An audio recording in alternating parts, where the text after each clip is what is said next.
वर्षा नलवडे, महाराष्ट्राचे महानिर्णय या आमच्या खास कार्यक्रमात तुमचं मनपूर्वक स्वागत। सुरुवातीला मुंबईकरांसाठी एक आनंदाची बातमी आहे।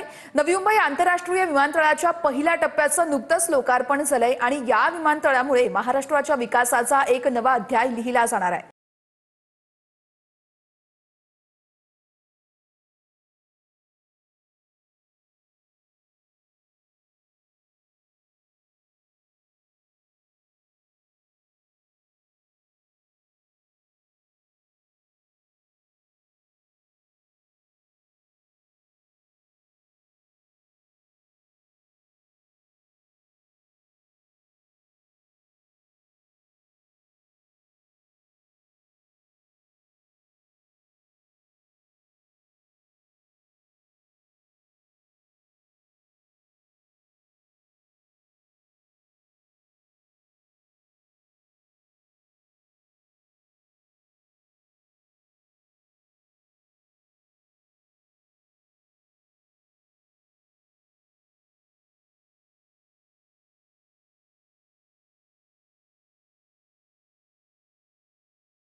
तेरा रिमोट कमर्शियल, 7 कार्गो स्टँड।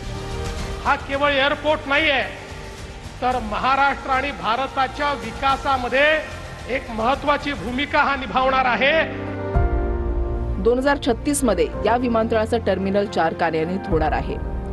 हे विमानतळ भारताच्या विकासात महत्त्वाची भूमिका बजावणार आहे। त्यामुळे फक्त मुंबईच नाही, तर संपूर्ण महाराष्ट्राचा चेहरामोहरा बदलण्यास मदत होणार आहे। पंतप्रधान नरेंद्र मोदींनी मुंबई मेट्रो लाईन 3च्या अखेरच्या टप्प्याचं उद्घाटन केलंय। या मेट्रो लाईनची एकूण लांबी ही 33.5 किलोमीटर आहे, ज्यामध्ये कफ परेड ते आरे कॉलनी दरम्यान 27 स्थानकं आहेत। या मेट्रो मार्गामुळे आरे, जोगेश्वरी, विक्रोळी लिंक रोड ते कफ परेड हे अंतर काही मिनिटांमध्येच पूर्ण होणार आहे। प्रत्येक स्थानकामध्ये अपंगांसाठी रॅम्प लिफ्ट यासोबतच आधुनिक सुरक्षा व्यवस्था देखील आहे। यामुळे मुंबईकरांसाठी जलद आणि सुरक्षित प्रवासाचा नवा पर्याय उपलब्ध झालाय।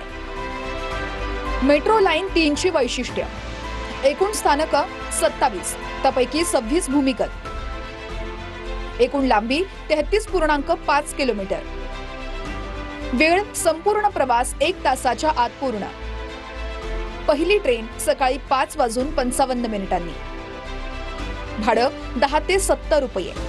ये अंडरग्राउंड मेट्रो विकसित होते भारत का जीवंत प्रतीक है। अतिवृष्टीमुळे राज्यातील 29 जिल्ह्यांमध्ये नुकसान झालेलं आहे। नुकसानग्रस्त भागातील बळीराजाला पुन्हा उभं करण्यासाठी 31,628 कोटींच्या मदतीचं पॅकेज मुख्यमंत्री देवेंद्र फडणवीस यांनी जाहीर केलंय। कोरडवाहू शेतकऱ्याला प्रति हेक्टरी 18,500 रुपयांची मदत दिली जाणार। हंगामी बागायती शेतकऱ्याला प्रति हेक्टरी 27,000ची मदत दिली जाईल। बागायती शेतकऱ्याला प्रति हेक्टरी 32,500 रुपये दिले जातील। रब्बी हंगामासाठी बी बियाण्यांना प्रति हेक्टरी 10,000 रुपये सरकार देणार। विमा उतरवलेल्या शेतकऱ्यांना प्रति हेक्टरी 17,000 रुपये अधिक दिले जातील।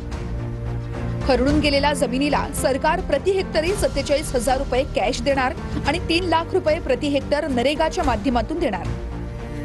3 हेक्टर पर्यंत शेतकऱ्यांना मदत करण्यात येणार।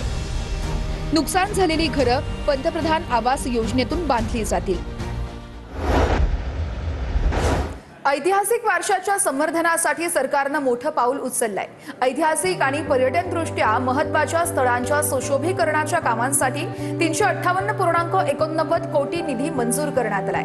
यातील ताराराणी समाधी सुशोभीकरणासाठी 133 कोटी रुपये, अजिंक्यतारा किल्ला सुशोभीकरणासाठी 135 कोटी रुपये, तर मालवणमधील छत्रपती शिवाजी महाराज पुतळा परिसरामध्ये सुशोभीकरणासाठी 90.89 कोटी रुपये मंजूर करण्यात आले। अजित पवार यांच्या अध्यक्षतेखाली पार पडलेल्या बैठकीत हा निर्णय घेण्यात आलाय। आता पाहूयात आणखी एक महत्त्वाची बातमी। मराठी भाषेला अभिजात भाषेचा दर्जा मिळणं हे आपल्या सर्वांसाठीच अभिमानाची बाब होती। मराठी हा राजकारणाचा नव्हे तर सन्मानाचा विषय आहे, असं मत उपमुख्यमंत्री एकनाथ शिंदेंनी व्यक्त केलंय। ठाण्याच्या गडकरी रंगायतनमध्ये अभिजात मराठी भाषा गौरव सोहळ्याचं आयोजन करण्यात आलं होतं। यावेळेस ते बोलत होते। महाराष्ट्राचे महानिर्णय या विशेष कार्यक्रमात आता वेळ झालेली आहे इथेच थांबण्याची। पाहत रहा TV9 मराठी।